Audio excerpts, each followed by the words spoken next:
আসসালামু আলাইকুম। অনুসন্ধানী বাংলা টিভির পক্ষ থেকে সবাইকে স্বাগতম। আপনাদের সাথে আছি আমি মোসাম্মদ সুমাইয়া। দিনাজপুরে সদর উপজেলায় মাছ ধরার জাল চুরির অপরাধে একজনকে পিটিয়ে হত্যা।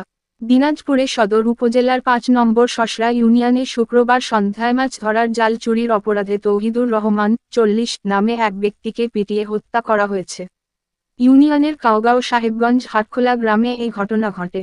নিহত তৌহিদুর রহমান ৫ নম্বর শশরা ইউনিয়নের কাউগাঁও সাহেবগঞ্জ হাটখোলা গ্রামের মৃত মেহেরাব আলীর ছেলে। তিনি পেশায় ট্রাক্টর চালক ছিলেন। এই ব্যাপারে জানা গেছে, আত্রাই নদীতে মাছ ধরার জাল চুরির অপরাধে এনে ওই এলাকার কয়েকজন যুবক শুক্রবার দুপুরে তৌহিদুর রহমানকে বাড়ি থেকে ডেকে নিয়ে যান।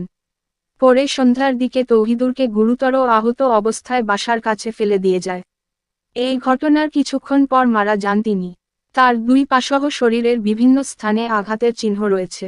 এই বিষয়ে দিনাজপুর কোতোয়ালি থানার ভারপ্রাপ্ত কর্মকর্তা ওসি ফরিদ হোসেন জানান, নিহতের শরীরে আঘাতের চিহ্ন রয়েছে। ময়নাতদন্তের জন্য মরদেহ দিনাজপুর মেডিকেল কলেজ মর্গে পাঠানো হয়। ঘটনার সঙ্গে জড়িতরা পলাতক। জড়িতদের বিরুদ্ধে মামলা করার প্রস্তুতি চলছে। Can anybody out there hear me? Hear me?